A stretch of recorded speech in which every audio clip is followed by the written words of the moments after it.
Hi, Chinisha. How are you? I'm doing as best as I can in these days. How are you doing? I I hear you. I hear you. Let me formally introduce you before we get started because we have so much to talk about. If you don't know who I'm talking to Chinisha Scott. She is a producer, writer, director, multimedia artist with years of experience in TV, film, live production. That's how we met through the TV film industry world. She is fascinated with music science, passionate about environmental social justice and learning. And I love that with your work, you usually use that or inject that somewhere within the medium that you're working with. So thank you for all that you do. And we're here to talk about diasporic dollar, but let's take a pause on that. I want to find out, how are you doing, Shanisha? I appreciate you asking, and I'm glad that I have a community that I can check in with because honestly, this has been, I mean, I'm not alone in this, and I know that implicitly. I've been exhausted. I feel like I'm Right. overwhelmed, and just your senses are on fire. You're feeling the moment constantly. And it's not enough that we are living in this moment of quarantine and I live alone. And so the last few months have been like making adjustments to how do you work from home and Right. become acquainted with that and not leaving your house. And just as I was getting used to being in quarantine, This pops off. whatevs, just toss a little sprinkle on top. Right. Sis.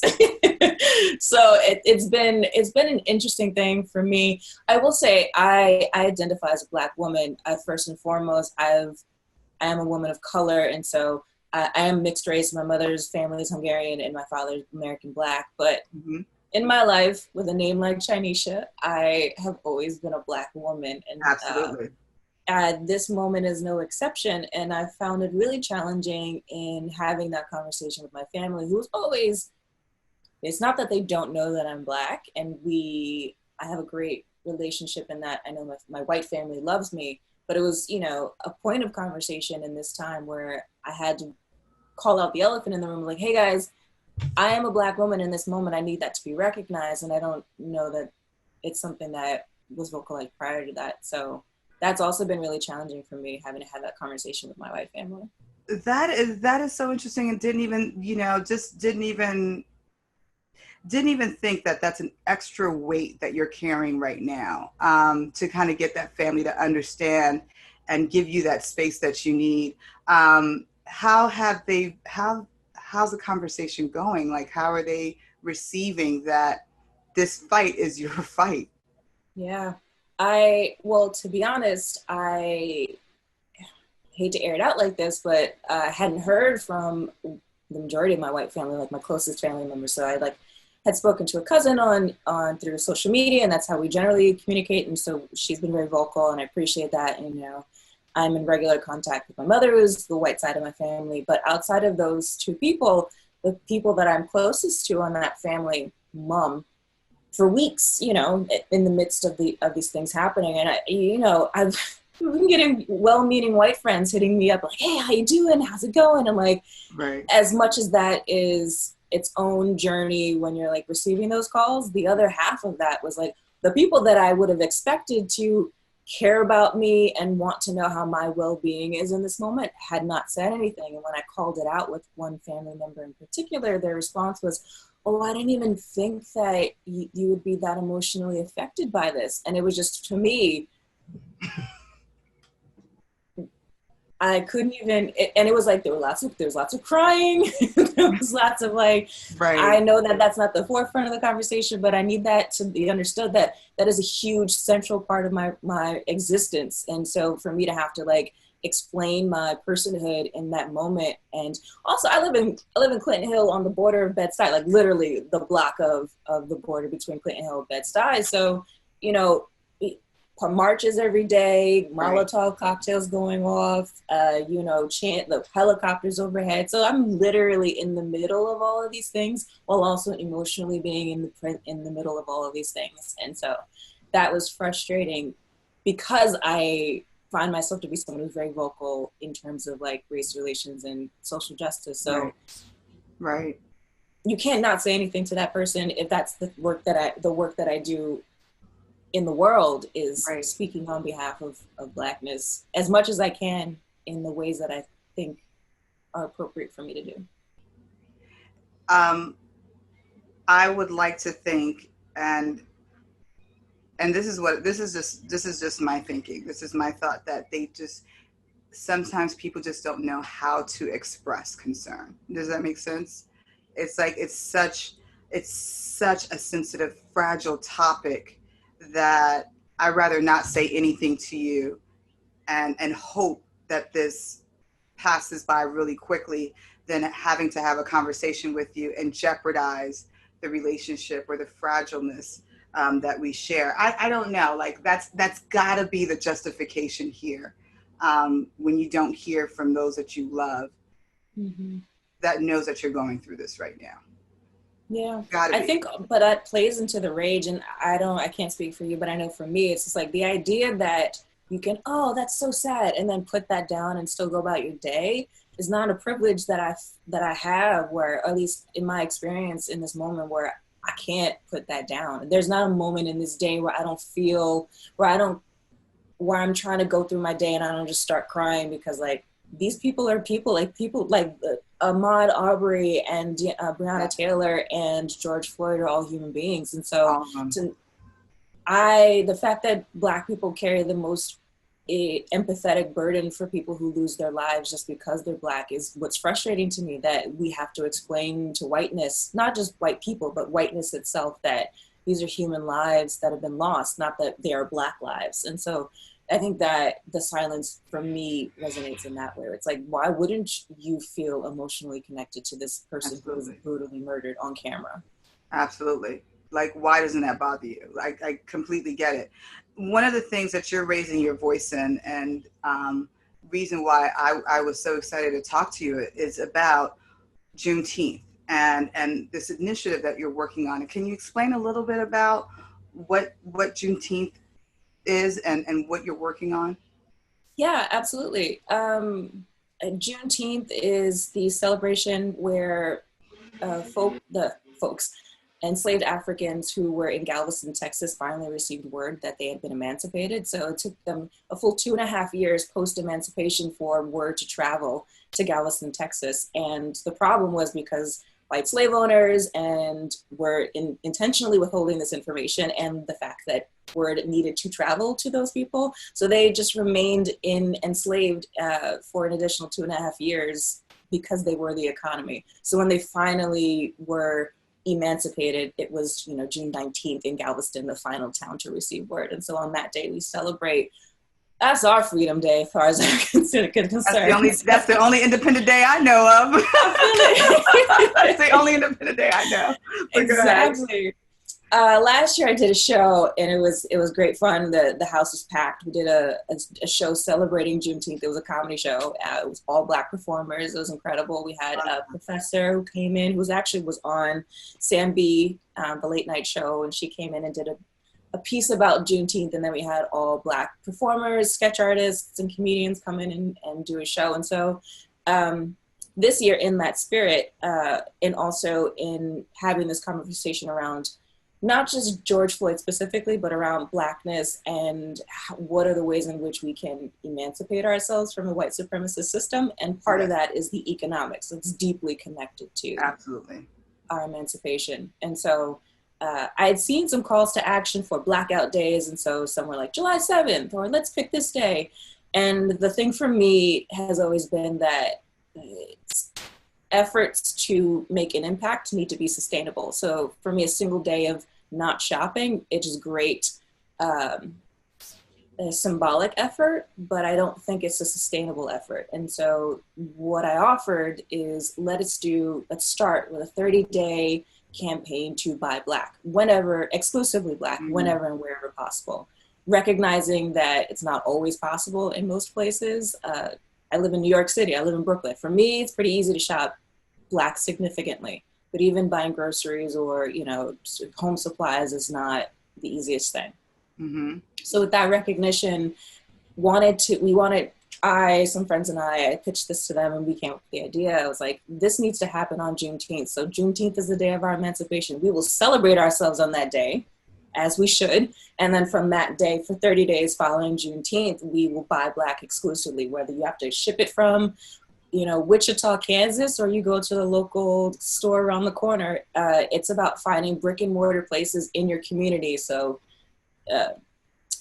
grocery stores, shoe cobblers, laundromats, lawyers, mental health, wellness, social clubs, whatever resources that are Black owned that serve our community in our communities will be featured, including digital spaces that don't have a brick and mortar. So the goal is really to get us to spend our money in our communities and protect our businesses. I mentioned it a few times on social media that the gross domestic product, if the Black American dollar were its own country, it would have the gross domestic product equivalent to Australia. $1.3 trillion we generate in a year.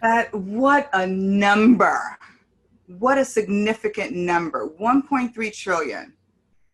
And what do they say? Like how many of those dollars come back to our community? Almost none of it really returns. 0.0001. Right? It's pretty negligible. And that is also the other reason why it's really important to support Black, because when you go to the local grocer, he might be cool, she may be cool, but when you go to that store, that family, that owner takes their wealth and they bring it back to their community, where they pay taxes in their community, where those taxes then bring resources into that community. So your money does nothing for your community, even if you buy local. So that's why it's really important. If you have, a Black seamstress who works down, or a Black seam tailor who works down the block from your house, that person most likely lives in that community. That Black entrepreneur is not going home to the suburbs. They live there. They live around the corner. So that tax money stays in that community, and those resources stay in that community, which is really important. That's so brilliant. I know one of the things that we talk about a lot, especially when it comes to economic justice, right? Like the fear. So almost as leaders, right? There's this fear that if I invest Black, if I buy Black, or if we create this Black wealth ecosystem, it will be dismantled because of what's happened in our past lives. Like there's so many examples, right, of our Black economy ecosystem being destroyed. How do we save? Like, how do we save? Is the word save or keep it sustainable, keep it protected? How do we protect our Black economic ecosystem? Have you guys thought about that? That's an excellent question. I don't know if I have an answer to that. I think that's always been, how do we protect our own economy? And I think the first part is we have to invest in it. That's what we have not done. Right? Like so, starting point. Right. I think generating wealth is a starting point. But then how do we protect it? How do we sustain that? It's a great question. I think we're in a better position than folks may have been 100 years ago, where when you look at a city like Tulsa, Oklahoma in 1921, when 300 to 400 Black people were murdered in the course of 24 hours, and the entire city was leveled. Wiped out. Highest concentration of Black wealth in the entire country at the time. Wiped out. Completely wiped off the face of the earth, literally. It's the first instance of bombs being dropped from aircrafts in this country. And it was on Black American citizens. And you have to look at that's some 45 to 50 years after slavery was ended. So 1865 to 1921. I know math. It's roughly 50 years later. We're looking at the greatest concentration of wealth in this country being a Black community that's then destroyed. So while they were able to, the incredible amount of work that they were able to do in that very brief amount of time is remarkable. But also they didn't have the infrastructure to sustain that, because they're literally new citizens operating in a new country, where I want to believe that there are different infrastructures in place now that for us, if you and I and all of our folks were investing in our community, we had these other pockets of Tulsas across the country. Absolutely. I want to believe that there's a better infrastructure for protecting that wealth than there may have been 100 years ago. I could be completely wrong. I stand corrected nearly every day of 2020. But what we also have is digital, right? We have the digital space now that can lean itself to some protection. Ironically, as that may sound, like the digital world being protected, but I think we have a greater reach now through digital world. We can reach more people of color to say, let's do this. And we could set up more shops. Yeah, that's also the other thing, to know that locally or digitally, our entrepreneurs don't necessarily go into certain lines of work. And so there aren't that many laundromats in our community that are Black owned. There aren't shoe repair shops and things like that. So it's really thinking, or even, grocery stores and markets, very rarely Black owned. And so really thinking about what are the services that our communities need that we're not providing, that we can then think about building wealth in those ways. I think that's super important too. Why now? Why roll this out right now? While we're in the conflict of protests and George Floyd and voting season, why now? I think that there is an energy where folks want to be active, they want to be proactive, and they want to find ways in which they matter, that they can make impact. And not everybody's going to march. Not everyone's, a lobbyist. Not everyone's going to join a political campaign. But the easiest thing you can do is choose where you spend your dollar, because you do it every single day. And I think it's also the most sustainable. It's the most impactful. We live in a capitalist country. Our dollars make sense, quite frankly. So when we choose where we put our dollars, our voice gets very loud. So if you are on Amazon and you buy materials or whatever, and you suddenly, this shop exists off Amazon, I can just go direct to them. Amazon loses your dollar and that business still makes money. You're making an active choice, and that active choice, look, I always say this, always follow the rich white guy. Rich white people don't spend money on stuff unless it means something. So when they try to buy your vote, when they try to limit your access, when they tell you can't get a stimulus package, that all means that your dollar means something. And I say, if you have that dollar, you have that power, put it where you want. Absolutely. Absolutely. I want to also talk to you about the way this is going to be resourceful to people. Is this a directory? Are you posting these Black-owned businesses on the website? And if it's a directory, how's it different from like the Yelps of the world that's now doing this directory of all Black businesses and Black Wall Street and those different other directories that we're aware of? Yeah, we're not reinventing the wheel at all here. And I don't think that this is not going to be comprehensive or exhaustive. It's not going to have every single business everywhere.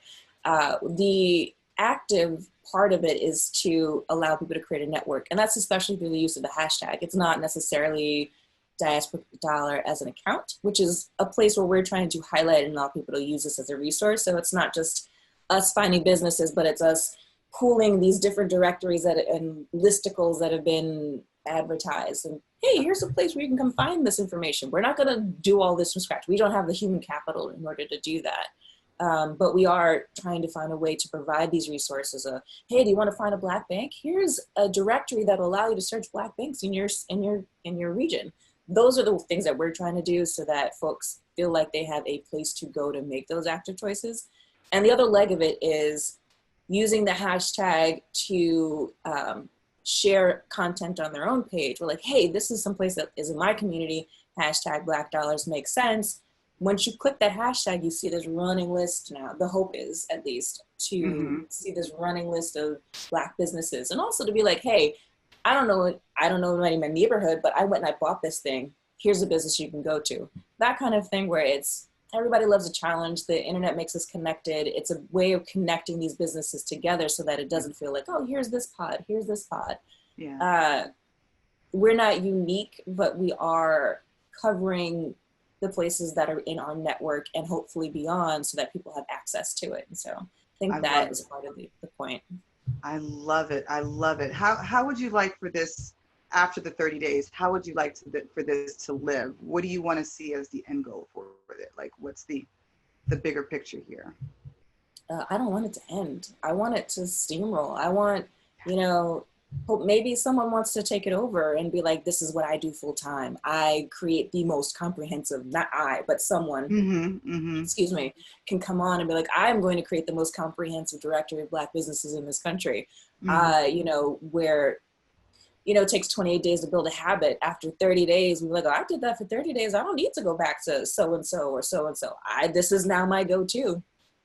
I bought a bottle of champagne for a friend from a Black-owned company here in Brooklyn called Stuyvesant Champagne. It was a gift, and I was like, I sent it off to her, and she loved it so much that she's already bought it for 4 other people as a gift. And so just in that one exchange, we've already created this network of this Black-owned business. And so my hope is that 30 days is the start, and then we do, hey, let's try another 30. Or like, hey, let's do another 3 months. That's the energy I want people to have, that it's not a challenge, it's not a trend, it's not something we did because we were angry this week. It's a behavior that I would love for us to cultivate, so that we can generate wealth, so that we can do bigger things.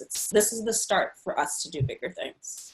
I love it. I love it. So I've got to ask you, we're talking about, I've been talking to a lot of people about the silver lining of it all, not just about this pandemic, but also about where we are socially, where we are as a nation. Do you see a silver lining for what we're going through in this moment right now? Specific to you, the actions in any which way. Yeah, in any which way.